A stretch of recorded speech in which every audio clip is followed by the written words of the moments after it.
Bismillahirrahmanirrahim. Assalamu alaikum, my dear students. How are you? Hope you all will be very fine and in best of your health. मैं हमेशा एक बहुत खूबसूरत दुआ से lecture का आगाज़ करता हूँ। सो अभी पढ़ते हैं कि रब्बि ज़िदनी इल्मा, और हम पढ़ रहे हैं आज चैप्टर नंबर 10 का एक और बहुत important topic, that is definitely a comparative topic. और उस कंपैरेटिव टॉपिक में हम फिशेस की दो डिफरेंट क्लासेस को डिस्कस करेंगे। उनमें से एक का नाम है कॉन्ड्रिक्थिस और दूसरी का नाम है ऑस्टिक्थिस। Whenever we say the word chondrichthyes, it means their skeleton is basically made up of cartilage. On the other hand, when we use the term osti means bone, and ostichthyes means the group of fishes that have got the bony skeleton. तो ये मेरे पास दो classes हैं जिनके बारे में हम discuss करेंगे।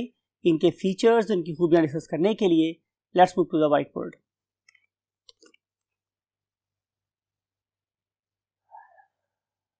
Yes, my dear zoologists, we are going to discuss the very first class of the fishes, that is called as chondrichthyes, and then we shall compare it with the second class that is called as the ostichthyes. और हस्बे हमने एक flash card already रखा हुआ है आप लोगों के लिए भी, डेफिनेटली मेरे लिए भी है ये। सबसे पहली बात, व्हाट इज डायग्नोस्टिक फीचर? ऐसा कौन सा फीचर है कि जिससे आप देखते ही बता देंगे कि this particular fish should belong to the Chondrichthyes? तो उसमें सबसे पहली बात मेरे पास क्या है माय डियर स्टूडेंट्स, कि their skeleton is made up of cartilage. ये कार्टिलेज का बना हुआ होता है। लेकिन आप कहेंगे सर ये वाला कैरेक्टर तो हमें नजर ही नहीं आ रहा। इसके लिए तो डेफिनेटली हमें फिश को डायसेक्ट करना पड़ेगा, और डायसेक्ट करने के बाद ही मैं कह सकता हूं या कह सकती हूं कि ये कॉन्ड्रिक्थिस से बिलोंग करे या ऑस्टिक्थिस से बिलोंग करने वाला ऑर्गेनिज्म है। तो इसके लिए आंसर माय डियर स्टूडेंट्स ये है कि एक और फीचर जो बहुत ही यूनिक है वो ये कि इन ऑर्गेनिजम्स के माउथ वेंट्रल साइड पर होते हैं। माउथ इज वेंट्रल, तो जिन ऑर्गेनिज्म के माउथ वेंट्रल साइड पर होंगे हम उन्हें कॉन्ड्रिक्थिस के अंदर प्लेस करते हैं। लेकिन अगर हम इसको कंपेयर कर रहे हैं दूसरे ग्रुप से, that is called as basically what, osteichthyes. तो ऑस्टिक्थिस में मेरे पास क्या फीचर नजर आते हैं स्टूडेंट्स के? Number 1, osteichthyes have what, bony skeleton. इनका ढांचा बिल्कुल कैल्सिफाइड बोन्स का बना होता है, जैसे कि हमारी हड्डियां हैं वैसा ही हार्ड स्केलेटन इनका होता है। और नंबर 2 बात यह है कि देयर माउथ इज टर्मिनल, ये बिल्कुल सिरे पे पाया जाता है, और it is anterior in position, या ये बिल्कुल फ्रंट वाली साइड पर होता है। और इस पर्पस के लिए आप लोग पहले इस शार्क का इमेज देखें। डेफिनेटली यू कैन फाइंड कि इसका जो माउथ है वो वेंट्रल साइड पर है। और इसके अलावा अगर आप देख रहे हैं यहाँ पे सॉ फिश को, तो इसका माउथ भी वेंट्रल साइड पर है, और अगर आप लोग यहाँ पे काइमेरा को देख रहे हैं तो इसका माउथ भी वेंट्रल साइड पर है। लेकिन अगर हम इसको कंपेयर कर रहे हैं किसके साथ, इस रो के साथ, द वेरी फेमस फिश जो बहुत ज़्यादा खाते रो फिश, तो इसका माउथ कहाँ है? बिल्कुल टर्मिनल साइड के ऊपर है। Then you can see this particular catla. तो इस वाले केस में भी ऐसा ही है कि आप लोगों को माउथ एंटीरियर साइड पर नजर आ रहा है। इसके अलावा हमारे यहाँ के नामों से अगर बात की जाए तो जो महाशेर है एक मछली, दैट इज ऑल्सो, उसका माउथ भी एंटीरियर साइड के ऊपर प्रेजेंट है। तो ये बहुत ही वाज़ेह डिफरेंसेस है जिसको देखते ही आप बता सकते हैं कि ये जो फिश है बिलोंग कर गया कॉन्ड्रिक्थिस से या ऑस्टिक्थिस से। Let's move to the next point. Now जो बातें हम करने वाले हैं उसका ताल्लुक किसी खास ग्रुप से नहीं है, यानी कि वो वाले फीचर्स हम लोगों को दोनों ऑर्गेनिज्म में नजर आते हैं, that is the body morphology. Body morphology में एक वर्ड में आप लोगों की नजर कर रहा हूं, वो ये है कि देयर बॉडी इज स्ट्रीमलाइन। जब मैं लिखता हूं कि बॉडी इज स्ट्रीमलाइन तो इसका क्या मतलब है? इसका मतलब ये है कि इसकी बॉडी की शेप इस तरह की है कि जब ये वाला ऑर्गेनिज्म एक डेंसर मीडियम मीन वाटर में मूव कर रहा होगा तो इससे रेजिस्टेंस कम से कम हो, राइट। और इस पर्पस के लिए चलिए मैं ड्रॉ करता हूं बोर्ड के ऊपर। इसकी शेप आमतौर पर जो फिशेस की शेप है वो इस तरह से बनाई जाती है, यानी कि इस शेप को देखा जाए तो ये आगे से भी पतली है और पीछे से भी पतली है और दरमियान से मोटी है। इस किस्म की शेप को हम लोग नाम क्या देते हैं? फ्यूजिफॉर्म। इस पर्टिकुलर शेप को हम नाम क्या देते हैं? फ्यूजिफॉर्म। दरमियान से मोटी और साइडों से पतली। ये वाला जो एंड है आगे वाला, यू कैन से कि जो anterior half of the organism है, ये इसकी बात कर रहा हूं मैं, it is used to share the water. ये पानी को काटने के काम कर रहा होता है, right. It is making its way to the water. और उसके बाद जब ये वाला वाटर उछल के इसकी बैक पे गिरता है तो इसे बैक से फर्दर एक एंटीरियर क्या मिल रही होती है? आगे की तरफ पुश मिल रही होती है। तो इसका आगे वाला यू कैन से टेपर और स्लंट जो है ये वाटर को काटने में, और पिछली स्लंट उसी कटे हुए वाटर से एंड यू कैन से फॉरवर्ड थ्रस्ट गेन करने के लिए काम कर रही होती है। तो इस किस्म की शेप को हम क्या नाम देते हैं? Fusiform shape.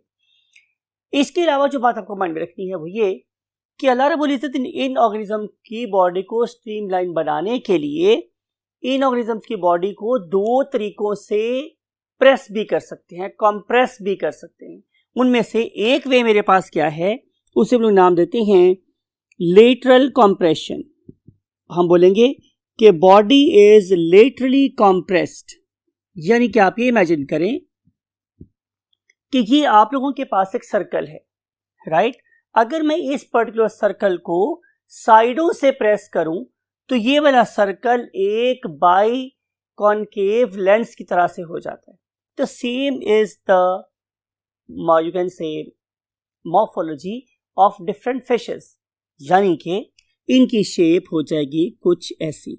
आप इसे एक वर्टिकल लेंस से तशबीह दे सकते। It is called as laterally compressed body. Laterally का मतलब होता है साइडों से। तो नेचर ने इस पर्टिकुलर सर्कल को साइडों से फोर्स लगाई तो ये कैसा लेंस बन गया? Vertical by convex lens. On the other hand look at this circle again. अगर मैं इस सर्कल को डॉर्सो वेंट्रली फोर्स लगाऊं तो उसके रिजल्ट में लुक एट दिस कि ये जो मेरे पास सर्कल है अभी किस में कन्वर्ट हो गया? एक हॉरिजॉन्टल बाय कॉन्वेक्स लेंस में। यानी कि ड्रॉ के देखते हैं कि इस पर्टिकुलर केस में जो फिश या ऑर्गेनिज्म की शेप बनेगी वो कुछ इस तरह से होगी। इस वाले केस में जो फोर्स लगी थी it is not only from the dorsal side means ऊपर वाली side but also from the ventral side means नीचे वाली साइड। तो इन दोनों की शेप्स को इस तरह करने का मकसद भी यही है कि इस ऑर्गेनिज्म की बॉडी को during the course of locomotion इसे कम से कम रेजिस्टेंस का सामना करना पड़े। तो ये ट्रू है for both osteichthyes and chondrichthyes, right. इसका मतलब ये है कि ये वाली सारी बातें आप लोग यहां पर भी कोड कर सकते हैं। Got the point? Let's move to the next point. Next point is fin. Fin क्या है स्टूडेंट्स? ये बेसिकली एक अपेंडिकुलर स्केलेटन है। मैंने आपको बहुत बार बताया है कि अपेंडिकुलर का मतलब मेरे पास क्या है कि कोई ऐसी चीज जो नॉर्मल बॉडी के साथ अटैच है। फॉर एग्जाम्पल ये मेरी बॉडी है, मेरी बॉडी के साथ ये मेरी बाजू अटैच है। तो जो मेरा बाजू है it is part of appendicular skeleton. अगर आप लोग मेरी आईज को देखें तो मेरी आईज मेरे स्कल के अंदर हैं, दे आर नॉट अपेंडिकुलर। लेकिन आप मेरे नोज को देखें तो ये इसके साथ एक्स्ट्रा अटैच है, ये मेरे कान एक्स्ट्रा अटैच है। तो ये भी आप कह सकते हैं कि ये appendicular organ of the face हैं, ऑफ द स्कल हैं, राइट। आपके हेयर्स भी आपके स्किन के ऊपर लगे हुए हैं तो they are also part of your appendicular skeleton. तो फिन्स भी इन केस ऑफ फिशेस वो क्या है? अपेंडिकुलर स्केलेटन का पार्ट है। अब अगर मैं फिन्स को देखूं तो फिन्स मेरे पास दो तरह के हो सकते हैं। ये बात यहां भी ट्रू है और ऑस्ट्रिच पे भी ट्रू है। क्या बात हो सकती है स्टूडेंट्स? चलिए हम ऐसा करते हैं बोर्ड को ज्यादा बेहतर तरीके से प्रेजेंट करने के लिए कि हम टाइप्स को दो डिफरेंट जगहों पे लिख लेते हैं। तो पहली जो मेरे पास टाइप है उसका नाम मेरे पास क्या है? Paired fins. पेयर्ड फिन्स, यानी कि ये फिन्स है जो हमेशा पेयर की फॉर्म में होंगे। अब आप इस ऑर्गेनिज्म को देखें तो आप देखें कि हम इसे आप लोगों को रोटेट कर रहे हैं to show the both views. पहला व्यू मेरे पास कौन सा है? डेफिनेटली डॉर्सल व्यू, यानी कि मैं इस ऑर्गेनिज्म को डॉर्सल साइड से देखूं तो आपको इस ऑर्गेनिज्म की राइट लेफ्ट पे दो जगह अपेंडिकुलर अटैचमेंट नजर आती हैं। उनमें से एक है आगे वाली, ये जो आगे वाली अटैचमेंट है इसे हम क्या बोलते हैं? Pectoral fin, right. और अगर मैं पीछे की तरफ मीन टेल की तरफ उसके कॉर्डल रीजन की तरफ मूव करूं तो मुझे नजर आएगा कि यहां पर प्रेजेंट है एक और पेयर, और उस पेयर का नाम मेरे पास क्या है? Pelvic fin, right. तो दो पेयर्ड फिश नजर आते हैं हम लोगों को फिशेस के अंदर। आए उनके नाम लिखते हैं। उनमें से एंटीरियर आगे वाला, जो आगे वाला है उसका नाम है क्या? Pectoral fin, pectoral fin, right. और जो पीछे वाला है that is called as a posterior pair, posterior, और उसको हम नाम क्या देते हैं? Pelvic fin. Pelvic fin is similar to our hip, hip fin, hip के पॉइंट पर हमारी लेग्स अटैच है, और जो pectoral fin is similar to our arms और आर शोल्डर। इस तरह लिखे हैं मैंने पेयर्ड फिन। इसका मतलब हरगिज ये नहीं है कि यहां पे अनपेयर्ड नहीं होते, होते हैं। तो यहां पे हम लोग प्लस लिख देते हैं ताकि आप लोग कंफ्यूज ना हो कि यहां पे अनपेयर्ड भी होते हैं, लेकिन अनपेयर्ड की डिटेल में आगे फ्रंट वाले कॉलम में लिख रहा हूं। इसका मतलब ये नहीं है कि यहां पे पेयर्ड फिन्स प्रेजेंट नहीं है, paired fins are also present. तो यहां पे पेयर्ड फिन तो है ही, यहां पे पेयर्ड फिन्स तो हैं ही। इसके अलावा मैंने बहुत बड़ा यहाँ पे प्लस ऐड किया है, प्लस। यहाँ पे और क्या क्या शामिल हो सकता है? तो answer is unpaired fins, unpaired fins. इस पर्पस के लिए भी हम इस पर्टिकुलर एनिमेशन का सहारा ले रहे हैं। लुक एट दिस, कि अगर मैं इस पर्टिकुलर फिश को रोटेट करूं आप लोगों के सामने और मैं मूव करना शुरू करूं from the dorsal, from the anterior side, तो पहली मुलाकात होती है मेरी एक ऐसे फिन से कि जो डॉर्सल साइड पे प्रेजेंट है। लुक एट दिस, ये उसकी अपोजिट साइड पे प्रेजेंट है, तो इसे मैं बोलता हूं क्या? Dorsal fin. तो पहला फिन, पहला अनपेयर्ड फिन है डॉर्सल फिन, राइट। उसके बाद जो मुझे फिन नजर आ रहा है that is on the lower side, और वो जो लोअर साइड वाला फिन है हम उसे नाम क्या देते हैं? Ventral fin. इसके अलावा हमें यहां पे नजर आ रहा है एक और fin that is called as caudal fin, और कॉर्डल फिन का मतलब उसकी टेल भी होती है, राइट। तो ये किस्म के, इस किस्म के अपेंडिकुलर स्केलेटन और स्ट्रक्चर सभी नजर आते हैं फिश की दोनों साइड्स के ऊपर। अब अगला सवाल कि क्या ये जो मेरे पास फिन्स हैं they are designed for locomotion? तो answer is no. Most of them they are just the balancing organ, ये बैलेंस के तौर पे काम करते हैं। ये इस पर्टिकुलर ऑर्गेनिज्म मीन फिश को बताते हैं कि अब तुम्हारी बॉडी की रिलेटिव पोजीशन क्या है इन द वाटर। अब बात है इसकी लोकोमोशन की, तो लोकोमोट करने के लिए अल्लाह ताला ने इनको बहुत ही स्ट्रॉन्ग किस्म के मसल दिए हैं जो इनकी बॉडी को इस वे में, अगर ऑर्गेनिज्म डॉर्सोवेंट्रली कॉम्प्रेस्ड है तो वो वेव प्रोड्यूस करता है डॉर्सोवेंट्रली, और अगर वो लेटरली कॉम्प्रेस्ड है तो वो लेटरल वेव्स प्रोड्यूस करता है। उस केस में ऑर्गेनिज्म की बॉडी रिगल करती है into a S shape structure that literally push the water on both sides और in upper and lower directions and it causes a propulsion of fish in the water. तो इन particular fins का locomotion से ताल्लुक नहीं है बल्कि balance से ताल्लुक है। लोकोमोशन में हेल्प करते हैं उनके बॉडी के muscles, right. So let's move to the next point. Next point is scales, another very very important feature जो हम कंपेयर करने जा रहे हैं किस में? ऑस्ट्रिक्थिस में और कॉन्ड्रिक्थिस में। तो पहली बात हमारे डियर स्टूडेंट्स कि जो कॉन्ड्रिक्थिस होते हैं उनके स्केल्स कैसे होते हैं? Microscopic. Their scales are microscopic, right. दूसरी बात यह है कि ये वाले स्केल्स रिप्लेसेबल हैं, रिप्लेसेबल का मतलब है कि ये you can also call them as deciduous, गिर जाने वाले। रिप्लेसेबल का मतलब है जाहिर है भाई पुराने गिर जाएंगे, उनकी जगह पर नए स्केल्स आ जाएंगे, तो हमने क्या बोलते हैं replaceable, replaceable,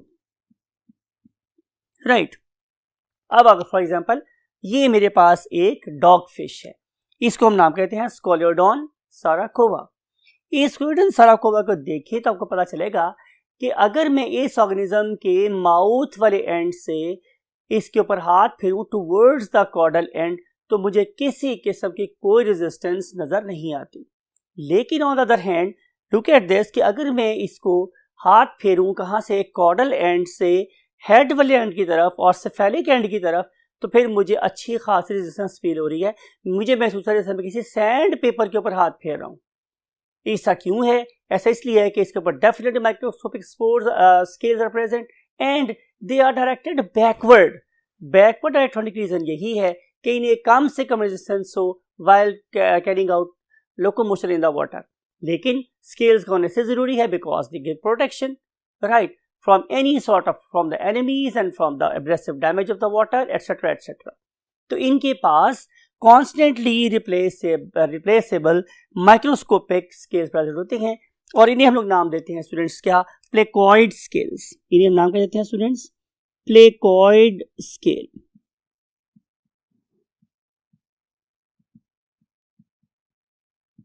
look at this, look at this image. अब मैंने इसमें क्या किया कि मैंने इस पर्टिकुलर ऑर्गेनिज्म की स्किन को मैग्नीफाई करके दिखाया जा रहा है आप लोगों को, तो आप देख सकते हैं कि ये सारे के सारे scales they are directed backward.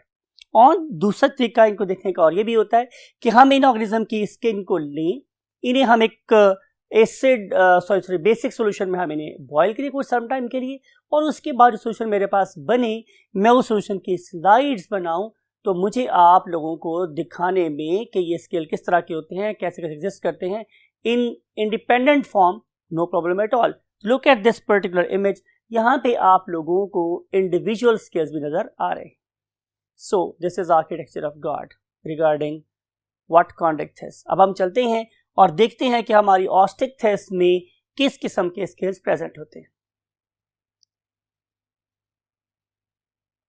Yes my dear students, हम बात कर रहे थे कि जो हमारी क्लास है ऑस्टिक्थिस, उसके अंदर जो स्केल्स प्रेजेंट हैं उसके ऊपर मैं लिखा हुआ है DN।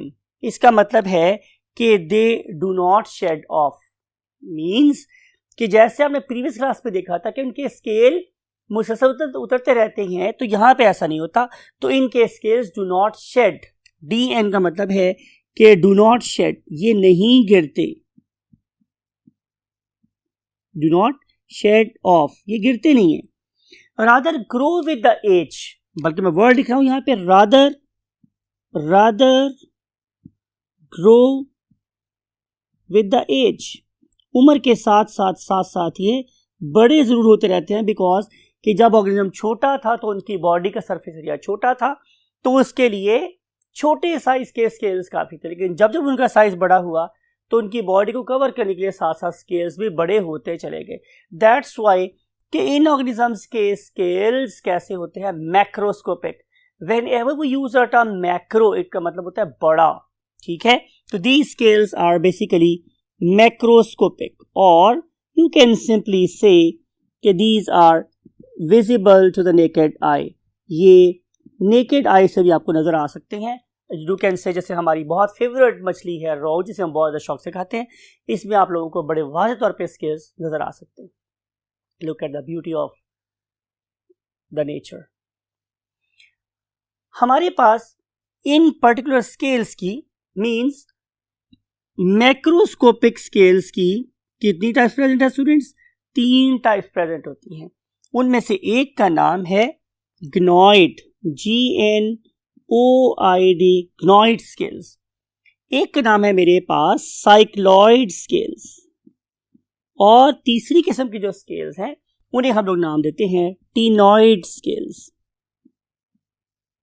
इन तीनों में क्या फर्क है इसको अंडरस्टैंड करने के लिए look at this very image. This is for ganoid scale, next one is for cycloid, next one is for Ctenoid. Difference doesn't lie in the base. Difference basically lie in the crown of the what scale. उसमें आपको जो deposition patterns हैं वो different नजर आ रहे हैं. So it is a basic difference. Otherwise, other features are common in all of these particular scales. Now we want to see the other features of these two classes. For this purpose, we have to move to the next column of the board. Yes, my dear students, now we want to start the digestive system. और definitely हम इसे compare करेंगे किसके साथ, दोनों classes में. You know very well कि previous part of the board में भी ऐसा ही हुआ था कि this very half that is on left side it is meant for Chondrichthyes. इसमें हम कॉन्ड्रिक्थिस के बारे में बातें लिखेंगे. और ये जो आगे वाला portion, last portion, we shall use it for osteichthyes means bony fishes. तो हम यहाँ पे थोड़ा सा लिख लेते हैं कि ये जो पार्ट है बोर्ड का, it is for bony fishes, right. और ये वाला पार्ट है किसके लिए, for Chondrichthyes. So let's move back. My dear students, you know very well कि मैंने आपको प्रॉपर इमेजेस दिखाए थे. किसके, आपको याद होगा मैंने आपको इमेज दिखाया कैमेरा फिश का, फिर मैं आपको दिखाया saw fish, then I showed you image of what, the shark, और you can say the dog fish. तो इन सब के जो माउथ थे they were present on the ventral side, नीचे वाली साइड पे प्रेजेंट होते हैं, राइट. लेकिन अगर मैं बोनी फिशेस की बात करूं तो बोनी फिशेस के माउथ हमेशा फ्रंट साइड पे बिल्कुल टर्मिनल इन पोजीशन होते हैं. फॉर एग्जांपल आप बॉटल फिश की बात कर सकते हैं, जैसे बताया कि आप कैटला की बात करें, आप महाशेर की बात कर रहे हो, तो ये सारी की सारी जो फिशेस हैं they are basically having mouth on the terminal anterior portion. अब हम बात करते हैं इनके टीथ की. तो इनके जो टीथ हैं स्टूडेंट्स, उनके बारे में सबसे इंपॉर्टेंट बात ये है कि देयर टीथ आर डेसिडुअस. जब मैं वर्ड यूज करता हूं डेसिडुअस, तो इसका मतलब मेरे पास ये है कि इनके दांत गिर जाने वाले होते हैं. ये दांत गिर जाते हैं. ये दांत इस ऑर्गेनिज्म की बकल कैविटी के middle portion means medial point से स्टार्ट होते हैं and then they begin to move outward. अब जब ये बाहर की तरफ मूव कर रहे होते हैं तो जर्नी के दौरान में इनका साइज भी बड़ा होता चला जाता है, राइट. अगर आप देखें तो लुक एट माय हैंड कि ये अगर ओरल कैविटी की मीडियल साइड है तो ये ओरल कैविटी की से आउटर साइड है, you can something like it, इस तरह से. तो जब ये अंदर वाली साइड पर था तो छोटा है, और बाहर आया तो और बड़ा हो गया, और जब सबसे बाहर आया तो और बड़ा हो गया, जब बाहर निकलेगा तो बिल्कुल गिर जाएगा, राइट. तो इस तरीके से दांत बकल कैविटी की मीडियल साइड से भी डेवलपमेंट स्टार्ट करते हैं और बाहर की तरफ निकल जाते हैं, राइट. और प्लस इनके अंदर एक बात और भी बड़ी खूबसूरत है, particularly organism to whom we call as sharks. अगर आप इनकी बात करें तो आपको नजर आएगा कि इनके जो जॉज है दे आर रिवर्सेबल, ये तो बाहर निकल आते हैं, राइट. ये जो पर्टिकुलरली शार्क्स हैं ये अपनी नोज को पूरा का पूरा ऊपर की तरफ उठा कर अपने जॉज को बाहर निकाल के बहुत बड़े ऑर्गेनिज्म को भी क्या कर सकती हैं, बहुत बड़ी बाइट से कट कर सकती हैं. So again the very very beautiful Marvel of the God in the terms of its own needs, right. फिर हम बात करेंगे स्टूडेंट्स के स्टमक की. तो तमाम की तमाम फिशेस में, चाहे वो हमारे पास ऑस्टिक्थिस से बिलोंग करें या कॉन्ड्रिक्थिस से बिलोंग कर रही हूँ, दोनों के अंदर जो स्टमक है वो जे शेप होता है. मीन टू से कि अगर मैं आपको ये एक डायसेक्टेड फिश की डायग्राम का इमेज दिखाऊं तो आप देख सकते हैं कि इसके स्टमक के दो पार्ट्स हैं, एक वर्टिकल और फिर थोड़े से पॉइंट के साथ एक अगेन वर्टिकल. इन दो किस्म के स्टमक में से एक को हम नाम देते हैं कार्डियक स्टमक और एक को हम नाम देते हैं pyloric stomach. It is very evident from this particular dissection. अब हम बात करेंगे नेक्स्ट सिस्टम की, that is called as a respiratory system. और अगर हम लोग रेस्पिरेटरी सिस्टम की बात करें तो कॉमन सेंस कि जो मेरे पास होंगी क्या कॉन्ड्रिक्थिस, उनकी तमाम की तमाम जो गिल आर्चेस हैं they will be made up of cartilage. और अगर वो हुई मेरे पास फिशेस ऑफ द ऑस्टिक्थिस तो उनकी सारी की सारी गिल आर्चेस और गिल रैकर्स और gill filaments they all will be made up of what, definitely bony fishes, bony plates के बने हुए होते हैं, बोन्स के बने हुए होते हैं. अब हम बात करेंगे एक और फीचर की. अगर आप इन ऑर्गेनिज्म को देखें तो आप लोगों को इनके साइड्स पे प्रॉपर क्या नजर आ रहे हैं, सुराख नजर आ रहे हैं. ये उनके रेस्पिरेटरी होल्स हैं जिन्हें हम लोग क्या बोलते हैं, gills, right. It means we can say कि in case of what chondrichthyes the gills are visible and they are lying at a distance or their number can be more as compared to the osteichthyes. लेकिन on the other hand, अगर मैं bony fishes की बात करता हूँ तो bony fishes में look at this very fish, अगर आप इस fish को देखेंगे तो आपको नजर आएगा कि gills are not visible. तो क्या इनके पास gills are not present? तो आंसर is no, gills तो present है लेकिन they are beneath this bony flap, और ये जो मेरे पास bony flap है it is called as operculum. इसका मतलब ये होगा कि osteichthyes आर operculated fishes. अगर आप लोग इस पर्टिकुलर इमेज को देखें, that is showing the cross section in the pharyngeal region, तो आपको नजर आएगा कि बेसिकली फिश की एंटीरियर साइड से वाटर एंटर हुआ और उसके बाद बकल कैविटी के साइडों से प्रेस होने की वजह से अब ये आ गया मेरे फ्रेंजियल रीजन में, और इस फ्रेंजियल रीजन के अंदर साइड पे दो बड़ी बड़ी कैविटीज बोलते हैं ब्रांकियल कैविटीज। उन ब्रांकियल कैविटीज के अंदर बेसिकली क्या है, गिल पाउचेज आर प्रेजेंट, और जब वाटर इन गिल पाउचेज में से गुजरता है तो फिर प्रेशर पड़ता है that literally forces this operculum in outward direction creating a hole at the posterior side, और इस पोस्टीरियर होल में से फिर सारे का सारा पानी बाहर निकल जाता है। फिर दोबारा से फिश अपना माउथ खोलेगी और पानी को अंदर लेके आएगी। तो इस पर्टिकुलर केस में gills are more protected as compared to the what chondrichthyes. So osteichthyes have got operculated gills and their number is less, but they are more protected as compared to what the chondrichthyes. एक और feature जिसको हम यहाँ discuss करने जा रहे हैं that is called as the swim bladder. Swim bladder is altogether absent in case of what chondrichthyes. तो हम यहाँ पर लिख रहे हैं कि swim bladder is absent, it is absent in chondrichthyes.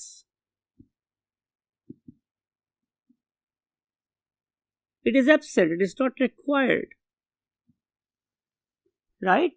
और आपने देखा है कि इसी वजह से इन पर्टिकुलर फिशेस को ज्यादा एक्टिवली स्विम करना पड़ता है as compare to the what bony fishes.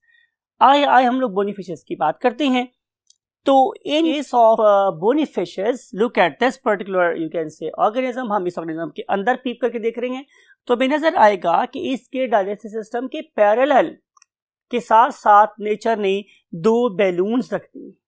These particular balloons are called as the swim bladders, और ये जो स्विम ब्लैडर्स हैं नेम इंडिकेट कर रहा है कि वो इसको स्विम करने में हेल्प करेंगे। It means they are going to increase the buoyancy, bounce, right, bounce, उछाल की कुव्वत।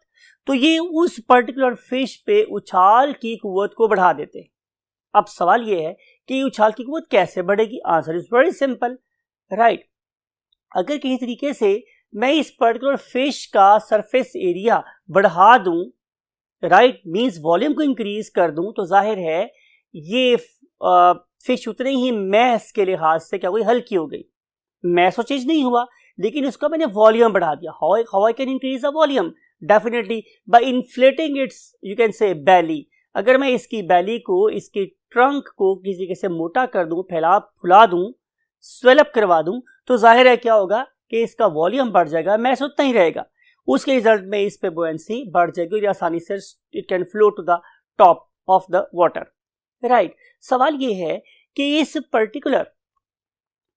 पर्टिकुलर बैलून में गैस कहाँ से आती है? तो आंसर इज कि अगर हम इस पर्टिकुलर बैलून के अंदर घुस के देखें तो हमें पता चलेगा कि नेचर ने इसको प्रोवाइड किया है, नवाजा है एक बहुत ही खूबसूरत ग्लैंड जिसे हम नाम देते हैं क्या, red gland. And that very red gland is provided with a network of blood capillaries and those blood capillaries are called as rete mirabile. वो जो रेटिया और रेटिया मीराबाइल है, it is basically going to release different gases particularly hydrogen और CO2 जो इस पर inflate करती है और इन्फ्लेट होने के बाद जाहिर है इसका वॉल्यूम इंक्रीज कर जाता है। इस वाले केस में इस स्विम ब्लैडर का फ्रेंजियल रीजन से अटैच होना जरूरी नहीं है। लेकिन ऑन द अदर हैंड अगर देखा जाए तो बहुत से फिशेज में ऐसा भी होता है कि swim bladder is basically attached with the pharyngeal region, तो उस वाले केस में गैसेस डेफिनेटली एब्जॉर्ब करके भी इस पे भरी जा सकती हैं। लेकिन चीफ पर्पस यही है कि हम इस पर्टिकुलर स्विम ब्लैडर को फुला लें। जब ये फूल जाएगा तो फिश के ऊपर उछाल की कुव्वत बढ़ जाएगी और ये आसानी से it can rise to the water top of the water.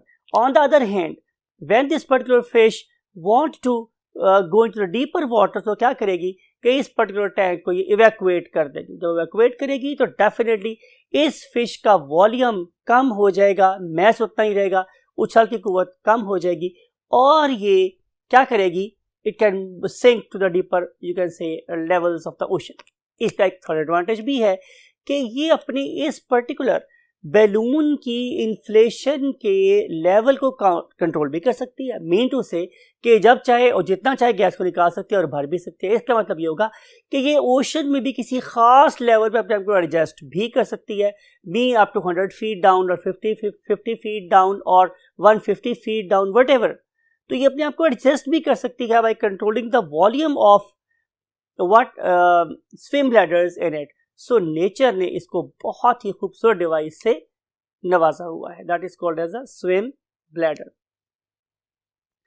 Let's see the next topic. अब अगली बात एक और आपको बतानी है that is very very important, वो है स्पाइरिकल्स। अब स्पाइरिकल्स क्या हैं? They are similar to our nose. अगर आप कोई बंदा से पूछ ले कि ये स्पेरिकल्स और स्पाइरिकल्स क्या होते हैं तो आप लोग बोलेंगे they are similar to our nose. Sometime this spiracle is connected to the buccal cavity और pharyngeal region. On the other hand it may not be connected और it is all together absent. अगर ये all together absent हुआ तो फिर क्या करना पड़ेगा? स्टूडेंट बात को गौर से सुनिएगा। अगर ये स्पाइरिकल बिल्कुल एब्सेंट हैं तो फिर इस पर्टिकुलर फिश को कॉन्स्टेंटली स्विम करना है, इसको सोना नहीं है, बिकॉज ये कॉन्स्टेंटली इसको अपना माउथ ओपन रखना है सो दैट के वाटर इसके माउथ से इसके फ्रेंजियल रीजन से गुजर के इसके गिल्स को क्या करता रहे, एयरेट करता रहे और इस पर्टिकुलर ऑर्गेनिज्म की ऑक्सीजन डिमांड पूरी होती रहे। राइट, तो ये समझ लिया अगर उन्हें सोना भी हो तो तैरना जरूरी है। लेकिन ऑन द अदर हैंड अगर ये स्पाइरिकल्स प्रेजेंट हैं और वो हमारे मेन रेस्पिरेटरी अपैरेटस से कनेक्टेड है तो फिर क्या हो सकता है कि ये वाली एक फिश से बोलते हैं बैम्बू फिश। अगर आप इस पर्टिकुलर फिश को देखें तो इसको नेचर ने स्पाइरिकल से नवाजा है जो अटैच हैं इसके रेस्पिरेटरी सिस्टम के साथ। तो फिर ये वाली फिश आराम से बॉटम के ऊपर बैठ के इन पर्टिकुलर स्पाइरिकल्स बेस से ऑक्सीजन रिच वाटर लेकर प्रोवाइड कर सकती है टूवर्ड्स द गिल्स, तो ये जिंदा रह सकती है। सो spiracles they are altogether absent in case of definitely what bony fishes. Now we want to see the next thing. Next topic is circulatory system. मेरा नहीं ख्याल है कि कोई भी ऑर्गेनिज्म सर्कुलेटरी सिस्टम के बगैर सर्वाइव कर सकता है। Same is the case here. इस वाले केस में जो ऑर्गेनिज्म है it is provided with the heart definitely, and that very heart is called as a venous heart. हम इसे वीनस हार्ट क्यों बोल रहे हैं? आप इस डायग्राम में देखिए कि जितना भी इम्प्योर ब्लड है it is being injected in the heart, वो हार्ट में आ रहा है। इसमें कभी भी प्योर ब्लड आता ही नहीं है, इसलिए इसे क्या बोलते हैं? Venous heart, because it is receiving end pumping deoxygenated blood means impure blood. ठीक है, अब क्या होगा कि जब ये वाला एट्रियम इम्प्योर ब्लड रिसीव करेगा तो it will force the blood into the ventricle and ventricle will force the blood into the ventral aorta. बात जरा गौर से सुनिए आप लोगों ने कि ये जो मेरे पास वेंट्रल एओर्टा है then it will give rise to lateral branches. Lateral के बाद साइडों पर निकलने वाली ब्रांचेस को जाता है। कितनी ब्रांचेस बनेंगी यहाँ पे? Multiple of 2 of the number of the gills. Right, जितनी हमारे पास गिल्स है तकरीबन उनका मल्टीपल ऑफ 2 बनेंगी, बिकॉज कि आपको पता है कि किसी भी गिल के अंदर एक एंटीरियर डेमी ब्रैंक होती है, एक पोस्टीरियर डेमी ब्रैंक होती है। मींस एक गिल का आगे वाला आधा हिस्सा होता है, पीछे वाला आधा हिस्सा होता है। तो हमने इन दोनों को ब्लड सप्लाई करना है, इसलिए मैंने बोला कि यहाँ पे number of the you can say branches that give rise from the ventral they are too much, वो काफी ज्यादा होती है। पर्पस कि हम उस पर्टिकुलर ब्लड को गिल्स तक पहुंचा दें। then these particular gills, they will cause aeration of the blood or add oxygen to the blood, and then these particular blood vessels, they will combine dorsally, dorsal तौर पर मिलती हैं और मिलकर बना लेती हैं क्या, वेंट्रल एओर्टा, और फिर इस वेंट्रल एओर्टा में से ब्लड उनकी पूरी बॉडी को डिस्ट्रीब्यूट हो जाता है। तो ये है हमारे पास सर्कुलेटरी सिस्टम के बारे में बात कि उनका हार्ट सिर्फ दो चेंबर पे कंसिस्ट करता है। One of them is called as the single atrium, other one is called as single ventricle, right. एक बात आपको और बतानी है कि अगर आप इनके आरबीसीज को देखें, चाहे वो ऑस्टिक्थिस हो या वो हमारे पास बोनी फिशेज हो, तो इनके आरबीसीज अनलाइक अस कैसे होते हैं, न्यूक्लिएटेड। तो बातें लिखते हैं आप लोगों के लिए कुछ। सबसे पहली बात मेरे पास है कि इनके पास एक वीनस हार्ट है, venous heart. Circulatory system is closed circulatory system, ये दोनों के लिए ट्रू है, it is true for both of them, close circulatory system. और तीसरी बात मैंने आपसे क्या बोली थी कि they have many branches of aorta, many branches of aorta. और एक बात जो मैंने आपसे बोली थी कि दे have got a nucleated RBC, it is important, RBC, right. और मैंने आपसे क्या बात की थी, जो वीनस हार्ट है उसके मेरे पास एक एट्रियम है और मेरे पास एक ही क्या है, वेंट्रिकल है। So these things I have described you. Now we want to see the excretory system. Definitely excretory system is quite advance, and for this purpose they have got a pair of definitely kidneys, they have got a pair of kidneys, ठीक है। and definitely blood is in direct contact with the kidneys through renal arteries, and these particular kidneys, they are going to carry out the process of filtration of waste products from the kidneys, and then they remove the waste products to the ureter, to the urinary bladder. However, urinary bladder is not that pronounced, and they just drain the blood, the waste product into the cloaca, and cloaca just push the urine out. So ये है हमारे पास detail about the excretory system. It is true for both of the classes, means bony fishes and osteichthyes.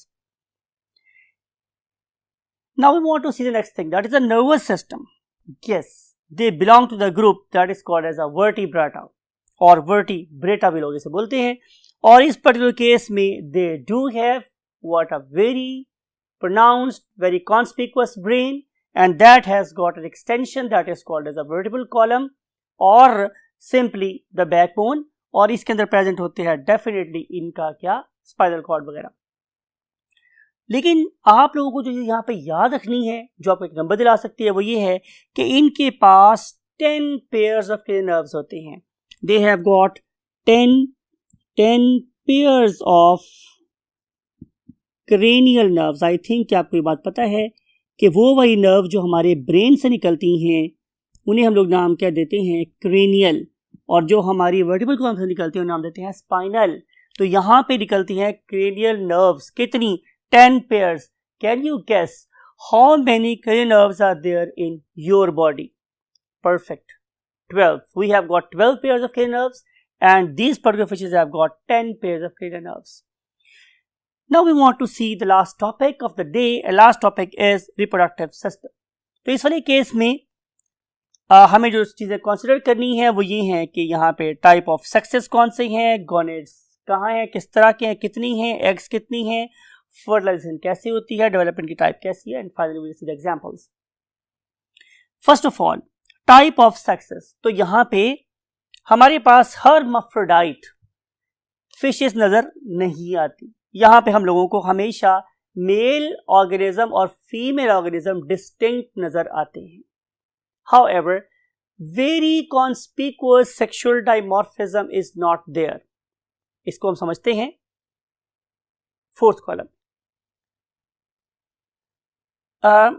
Look at this particular male shark for example, and this is the female shark. There is no, you can say, difference at all. हमें कोई बड़ा वाज़े sexual dimorphism नजर नहीं आ रहा। इसका मतलब है कि इनके अंदर सेकेंडरी सेक्स कैरेक्टर्स प्रेजेंट नहीं होते। However, अगर मैं देखना चाहता हूँ कि इनमें से मेल शार्क कौन सी है या फीमेल शार्क कौन सी है, तो I have to carry out dissection, right. इसका मतलब है कि हमें अब प्राइमरी सेक्स ऑर्गन्स पे डिसाइड करना है कि इनमें से मेल शार्क कौन सी है, फीमेल शार्क कौन सी है।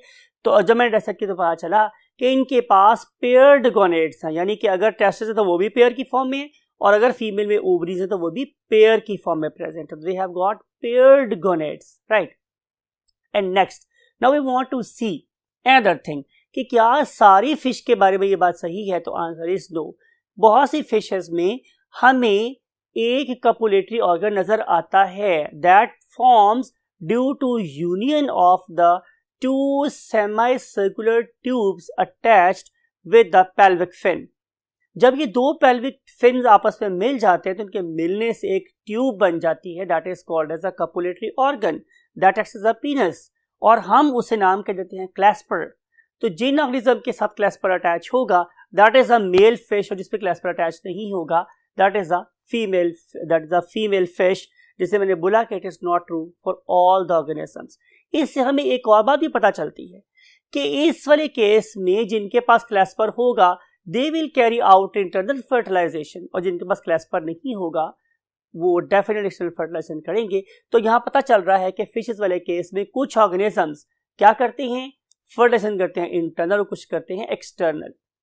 बहरहाल जहां भी हो, sperm will fertilize the egg, और एग को फर्टिलाइज करने के बाद यहाँ पे क्या बन जाएगा, जाइगोट। अब जाइगोट बनने के बाद की जो बातें हैं वो भी बड़ी इंटरेस्टिंग है कि इसमें से कुछ ऐसे ऑर्गेनिज्म होते हैं कि जो डेफिनेटली क्या करेंगे, सिर्फ एग ले करेंगे, उन्हें हम क्या बोलेंगे, उन्हें हम बोलेंगे ओविपेरस ऑर्गेनिजम्स। लेकिन बहुत सी हमारे पास फिश ऐसी वैरायटी भी हैं जो प्रॉपर बच्चे देती हैं, उन्हें हम ना क्या बोलते हैं, विविपेरस ऑर्गेनिजम्स। सो यहाँ पे भी डाइवर्सिटी नजर आती है, ओविपेरस फिशेस भी होती हैं और विविपेरस फिशेस भी होती हैं, right. So regarding reproduction these are the some features. लेकिन जब थोड़े से बेबीज बड़े हो जाते हैं, they come out of the you can say eggs, तो उसमें अगेन प्रोटेक्शन के लिहाज से भी हमें फिशेस में कुछ फिशेस की ऐसी वैरायटी नजर भी आती है जिसे हम लोग माउथ ब्रूडर्स बोलते हैं। वो अपने डेवलपिंग एग्स को और बेबीज को अपने माउथ में रखते हैं जब तक कि वो स्टेबल नहीं हो जाते। तो नेचर ने यहाँ जो मामता है उसे बिल्कुल अपने क्लाइमेक्स पे पहुंचाया हुआ है, राइट। सो ये सिर्फ इंसानों में ही नहीं होती, अपनी नेक्स्ट जनरेशन की प्रोटेक्शन का जज्बा है, ये हम लोगों को इन ऑर्गेनिज्म में भी नजर आता है। So let's move to the examples कि हमारे पास एग्जांपल कौन कौन सी है। वैसे तो बहुत डिस्कस हुई आप लोगों के साथ। For example in case of chondrichthyes, look at this, ये हमारे पास शार्क है, लुक एट दिस, ये हमारे पास क्या प्रेजेंट है, chimaera. Then we have got a dog fish that is called स्क्विडोन साराकोवा।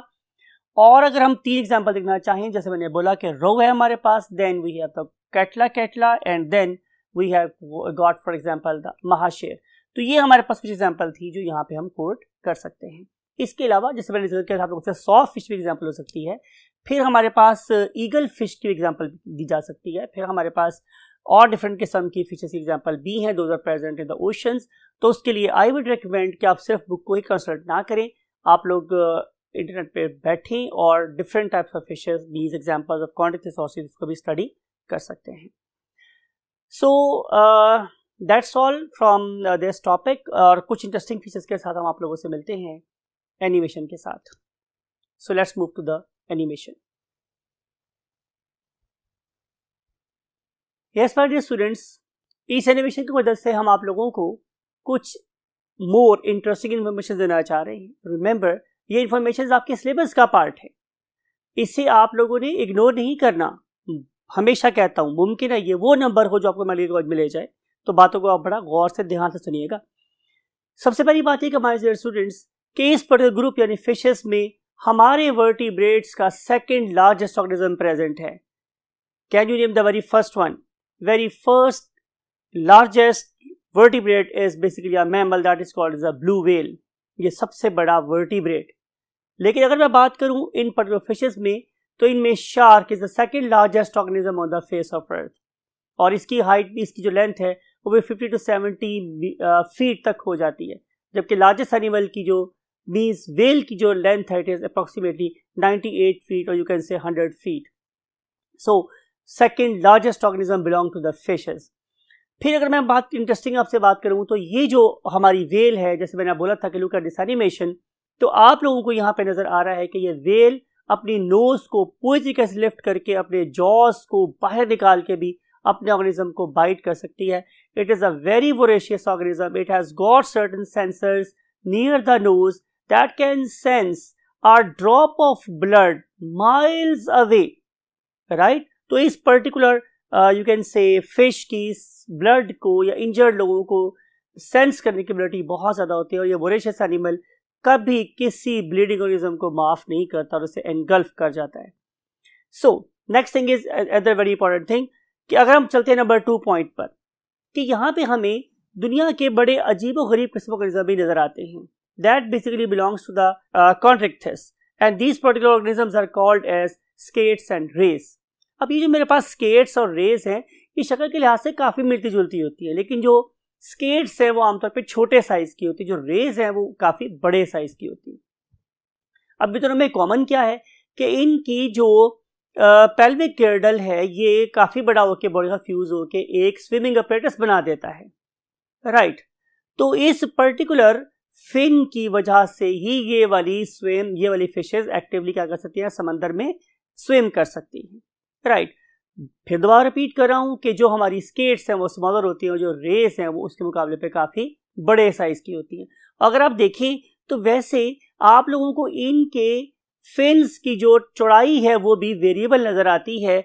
इस पर्टिकुलर ग्रुप में आप लोगों को फिन तकरीबन मिडल रीजन से चौड़ा नजर आता है, लेकिन दूसरे ग्रुप में आप लोगों को फिन बिल्कुल इंटीरियर साइड से मैक्सिमम चौड़ा नजर आता है. I am talking about rays, और ये आहिस्ता आहिस्ता टेपर डाउन होता है towards the back.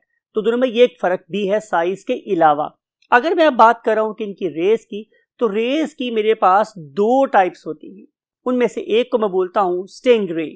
Look at this very organism, it is a very dangerous organism. मैं क्यों डेंजरस बोल रहा हूं, बाजार तो ये बहुत शरीफ ऑर्गेनिज्म लग रहा है. तो आंसर इज कि इसकी जो बदमाशी है वो कहाँ लाई कर रही है, इसकी टेल में. अब इसकी टेल को देखें तो इसके पास 2 बहुत ही हार्मफुल किस्म के क्या प्रेजेंट हैं, स्पाइंस, राइट. इसीलिए हम इसे क्या बोलते हैं, स्टिंगरे, ठीक है. इस पर्टिकुलर स्टिंग की मदद से ये अपने शिकार को काफी ज्यादा फोर्स से हिट करते, समथिंग लाइक अ लैश. इसकी टेल के ऊपर जो 2 स्पाइंस हैं ये उसको हिट करते हैं और उसे बुरी तरीके से जख्मी कर देते हैं, राइट. और फिर जाहिर है वो चूंकि स्टंट है ऑर्गेनिज्म के भी साथ हुआ क्या है, तो उस टाइम पे इसको अटैक कर सकती है, इसलिए भी इसे क्या बोलते हैं, स्टिंगरे.